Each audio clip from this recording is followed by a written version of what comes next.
always wonderful to be back at ALF, and this is a really special moment for all kinds of reasons. One, because it's a celebration of friendship and collegiality and the kinds of exchanges we've all had for many, many years, which have informed our practice as writers, as people who care for and think about literature. In Hemant's case, that devotion comes through, among other things, through his incredible publishing program. But also the shape of this book, I have to say. I keep thinking of your collected works, Hemant, as the Divate. And it's gone through diverse forms. And with each iteration, I've been amazed at how there have been refinements on the translation, different kinds of translatorial choices have come into play. And what you have today, and I do hope that you'll all go out and buy copies of this book, is also a sustained meditation on translation. That's the kind of subtext of this project. And I just want to say a few things. How are we on time? Yeah. Let me go back as a kind of backstory to this moment to 1992, when a colleague and I published a translation we'd done of Vasant Abaji Dahake. It was a major, if you will, modernist. These terms are not exactly meaningful in our kinds of contexts, but he's a kind of modernist poet. And as is distinctive of that generation, Dahake was wide open to the world, continues to be.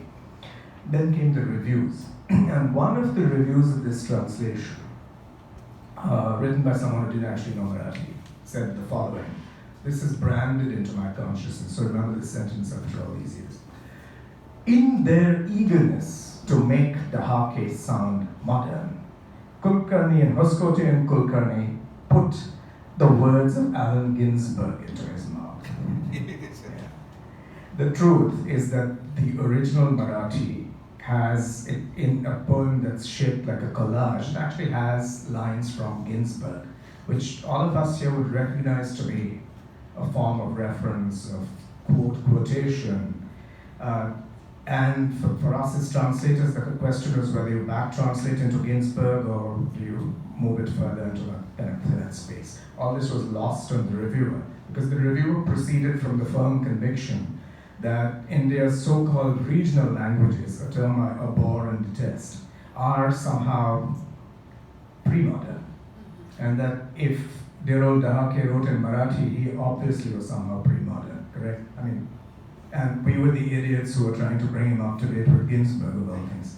So it dramatized, a simple sentence, but it dramatized for me all kinds of misconceptions and historic failures of imagination, I think, that have snagged and hobbled our understanding of what otherwise, as we all know, is this rich, versatile, multilingual reality that we all live in and work from.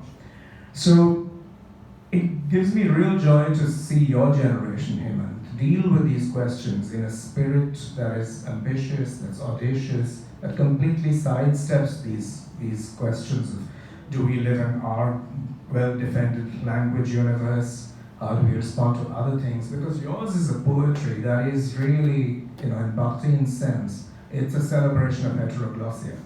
You have everything from the Bhakti poets, the Sant poets, to the language of the street, as you were saying, Mustansir.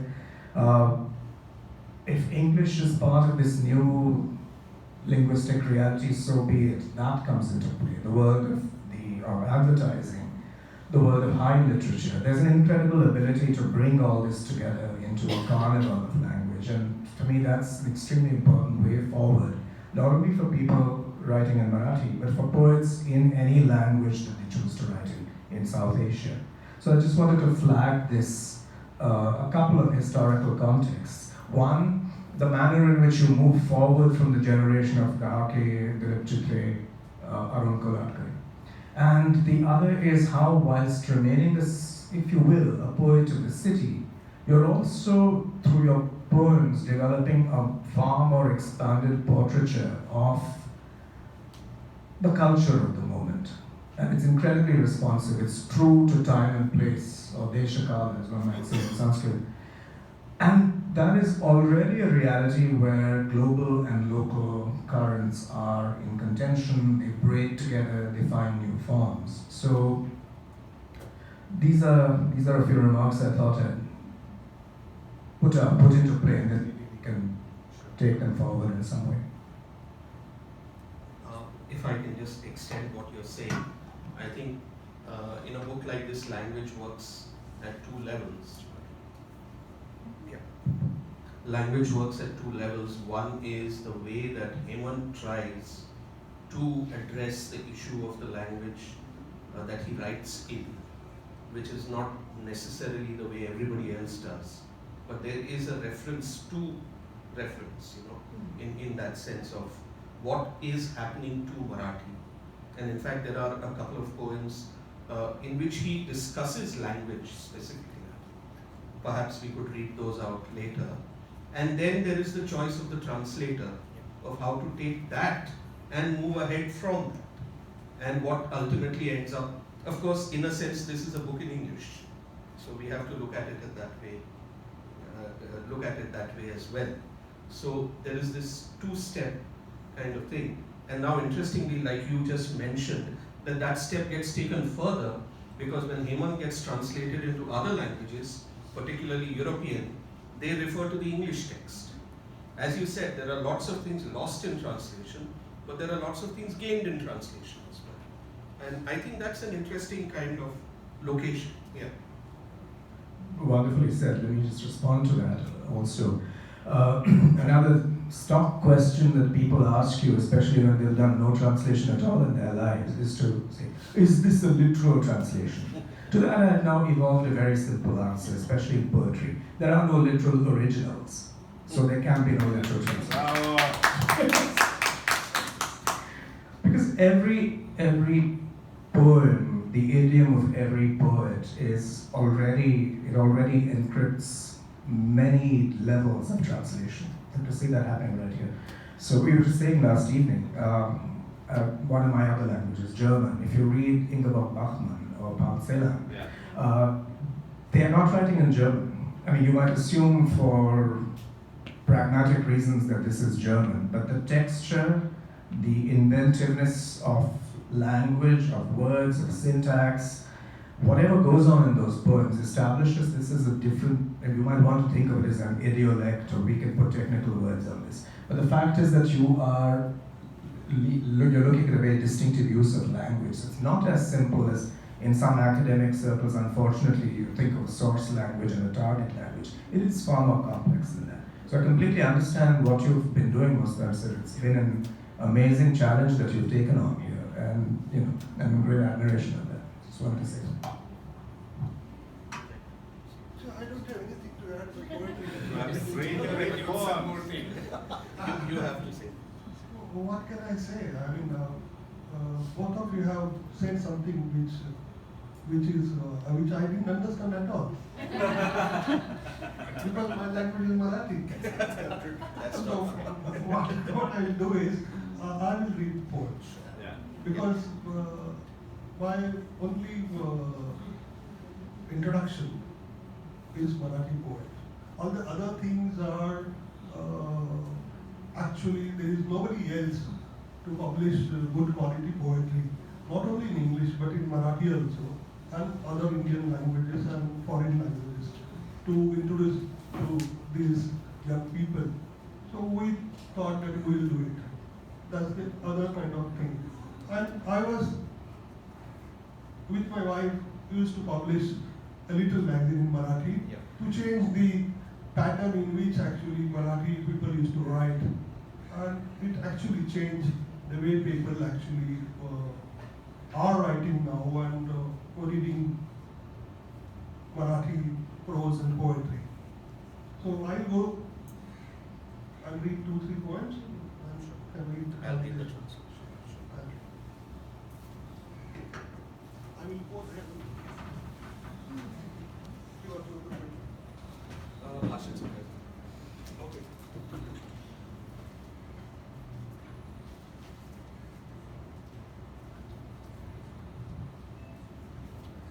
भाषेचं काय झालं? थकेली सुकडी खाल्लेल्या भुकेल्या मुलाच्या भाषेचं काय झालं?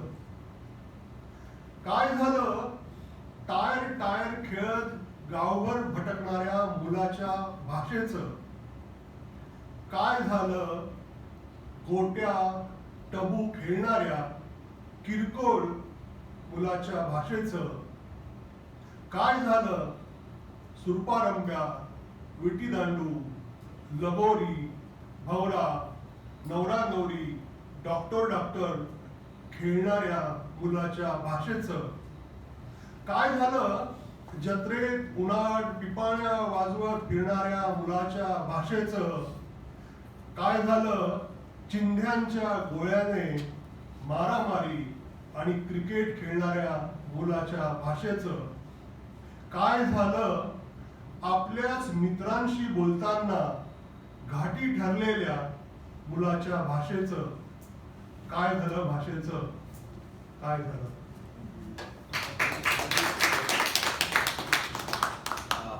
I'll read the translation. What happened to language? What happened to the language of the boy sucking on a sugarcane stick? What happened to his language, this vagabond rolling an old tire all over his village? What happened to the everyday tongue of this little boy playing taboo and marbles? What happened to the language of the child who played surparambia, gilli danda, lagori, tops, mummy, daddy, doctor, doctor?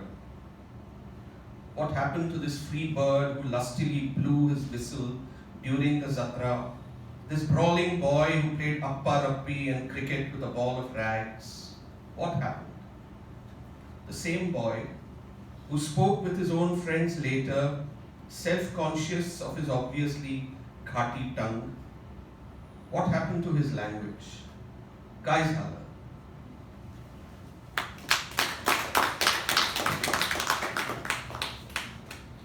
कवितेच्या ओळींना चिकटलेला असतो आयुष्याचा कुठला तरी क्षण.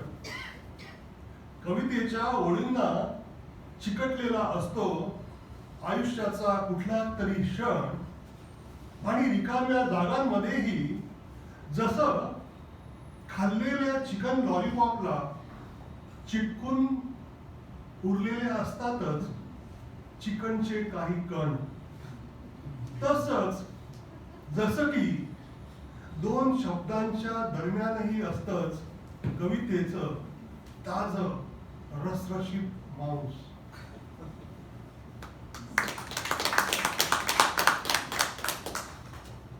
The fresh, juicy meat of a poem. A moment from life is stuck between the teeth of a poem. It lingers in the interstices like scraps of meat left over after chewing on a chicken lollipop.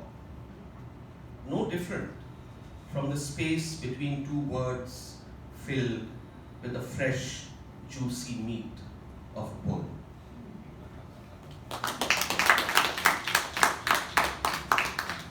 Very small poem. Actually, I write longer poems, but we have actually decided to read smaller poems so that we can read more poems. फुलपाखरं.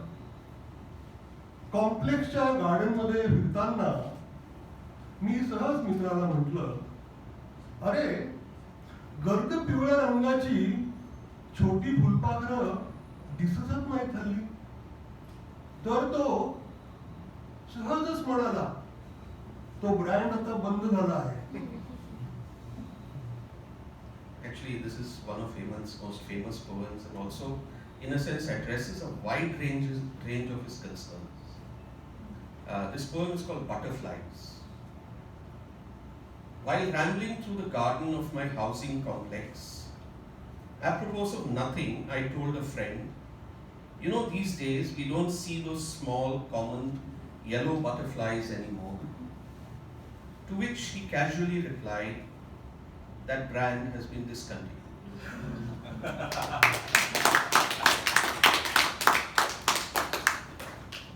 And I'm reading, there is a poem called Pedro Uncle, which is a Goan Catholic uncle of mine in poetry. The poem is translated into many languages. I am not going to read that, but I am going to read two parts from the another poem which I have written for Pedro Uncle. Pedro Uncle साठी दोन कविता. Actually there are three, but third poem is dangerously different, so I am not reading it. You read it. धर्माच्या चड्डीची नाडी बघ. धर्माच्या चड्डीची नाडी बघ. आता ईश्वराच्या हातातूनच निसटली आहे. आणि धर्म उरलाय इलॅस्टिकच्या चड्डीत न मावणारा अमर्याद अंधार. धर्माला तू बनव आता तुझ्या मापाचं आणि तुझ्या बापाचं थेट. दोन, तू एकटाच आहेस धर्मा. तू एकटाच आहेस धर्मा, जो जन्म मृत्यूच्या आल्याड आणि पल्याडही नांगरून पडला आहेस पृथ्वीवर. मी किंचित जरी हल्लो तरी तू फायर म्हणशील, म्हणून माझी गाण फाटली आहे. एवढी दहशत माजवून काय लाभलं तुला.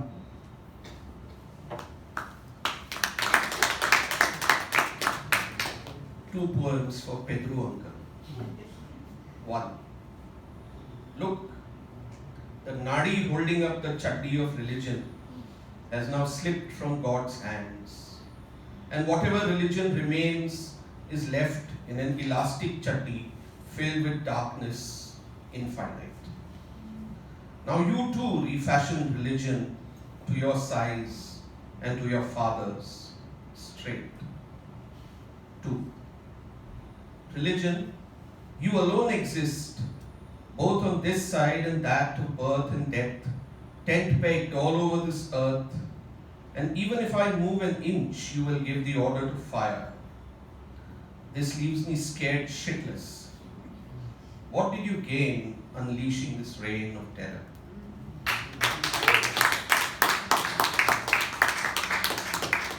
मी आपला आभारी आहे आणि तुम्ही आता जर शक्य झालं तर ती प्रहा बघा किंवा प्रश्न विचारू शकता कोणालाही आम्हाला.